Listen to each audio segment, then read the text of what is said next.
Assalamualaikum warahmatullahi wabarakatuh. Bismillah, alhamdulillah, wassalatu wassalamu ala rasulillah Sayyidina maulana Muhammad wa ala alihi wa ashabihi wa mawalah, wa la hawla wa la quwwata illa billah. Amma ba'd.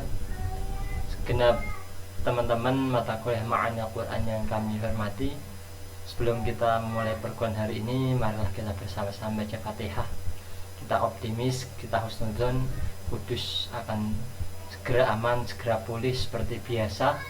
Tidak ada warga yang positif COVID di Kudus, dan doa itu akan terijabai dengan diiringi kemantapan kita, dan tidak lupa berhentinya kita berdoa agar Kudus dan sekitarnya, umilah Indonesia dan lebih lagi lah dunia, agar segera selesai dari pandemi COVID ini.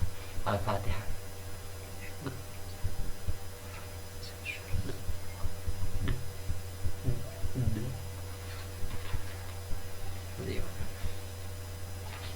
Terima kasih.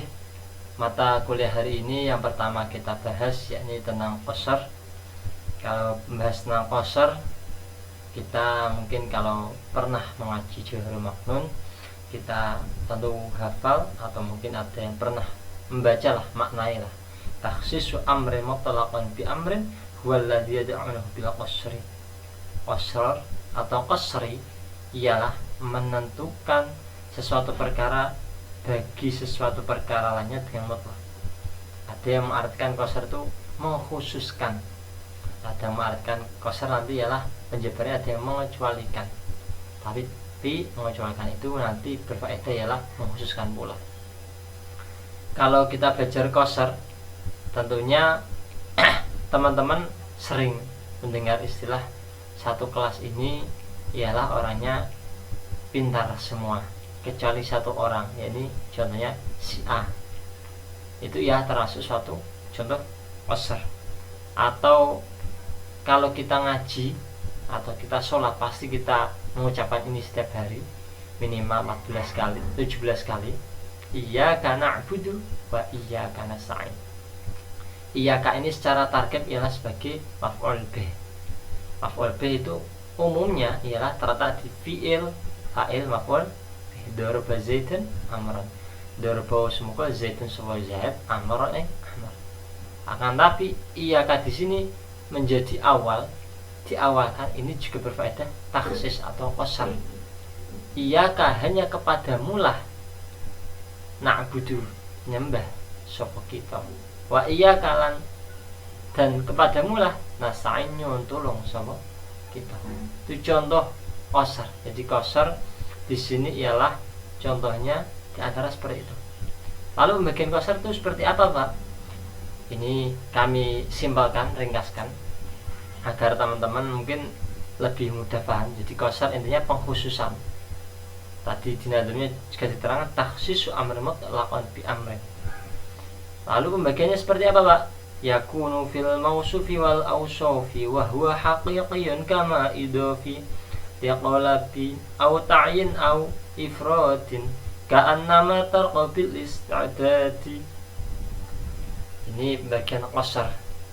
Qasar itu kalau secara mudahnya bagiannya ada dua, yakni qasar hakiki dan qasar idofi.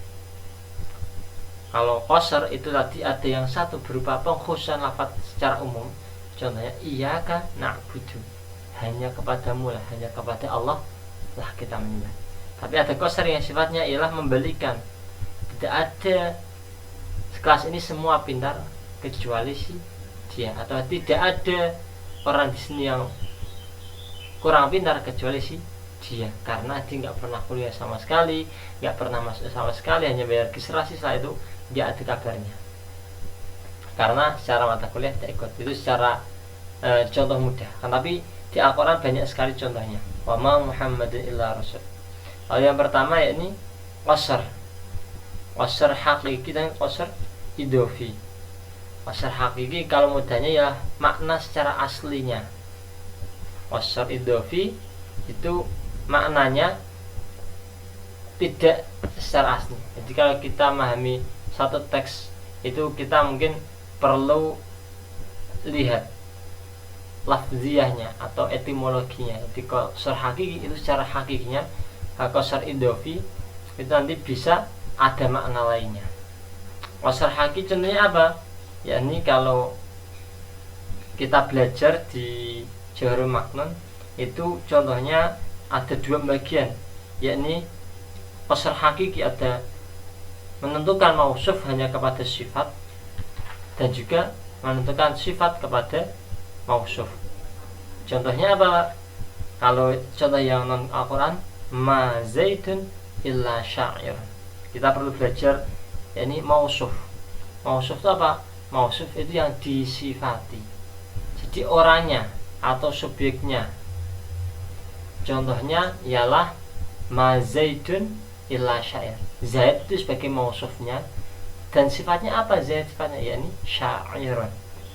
Jadi sifatnya ya syair, sebagai seorang penyair. Itu karena apa? Karena Zaid ialah pekerjaannya penyair saja, dia nggak bekerja lainnya. Tapi kalau contoh dalam Al-Quran, qasar hakiki, lillahi ma fis samawati wa ma fil ard. Lillahi iku namung kagungane Gusti Allah, ma utai perkara fis samawati wa ma fil ard. Ini segala sesuatu yang ada di langit dan siapa yang memiliki selain Allah. Itu maknanya hakiki. Tapi ada juga ini qasar idhofi. Yakni qasar idhofi, qasar hakiki ada dua. Yang pertama menentukan sifat mausuf hanya pada sifatnya, ini zaidun itu mausuf, sifatnya ialah syairun. Tapi ada yang menentukan sifat hanya bagi mausuf. Contohnya ma ana illa basyarum mislukum. Sifatnya ialah manusia, mausufnya ialah mislukum. Jadi semua nabi ialah ya manusia seperti pada umumnya secara lahiriah. Tapi kalau kita belajar secara tasawuf, Muhammadun basyarul laka basyar bal huwa kal yaquti bain hajar. Nabi Muhammad memang manusia, ia manusia, punya kulit, punya mata, kaki dan sebagainya. Tapi tidak seperti manusia seperti umumnya. Ada sifat-sifat yang jauh berbeda. Tapi secara fisik itu sama. Cuman ada kelebihan banyak hal dibanding manusia pada umumnya. Lalu yang kedua ini qasar idhofi. Qasar idhofi di sini ini mengkhususkan sesuatu berdasarkan sandaran tertentu. Jadi contohnya innamallahu ilahu wahid. Kalau kita belajar secara tauhid, pasti kita meyakini innamallahu, hanya Allah lah itu Tuhan yang satu. Tapi pada kenyataannya banyak orang yang mempunyai agama selain Islam menganggap Yesus itu Tuhan yang satu, Buddha itu Tuhan satu, Hindu itu Tuhannya satu. Itu mereka anggap Tuhan, tapi secara kenyataannya itu bukan Tuhan. Tapi secara penganggapan mereka itu ialah Tuhan. Itu sedikit contoh dari qasar idhofi dan qasar hakiki. Qasar idhofi juga bisa kalau kita contohnya ma zaidun illa katibun. Jadi tidak ada Zaid itu seorang penulis, atau mudahnya Zaid itu penulis, tapi selain menulis ternyata dia juga seorang pedagang, dia juga seorang yang punya sambilan lainnya. Contohnya juga seorang supir Grab dan sebagainya. Jadi kadang kalau kita bahas lafziyah itu kita bisa tahu, tapi situasi dan kondisi itu bisa mempunyai arti tersendiri.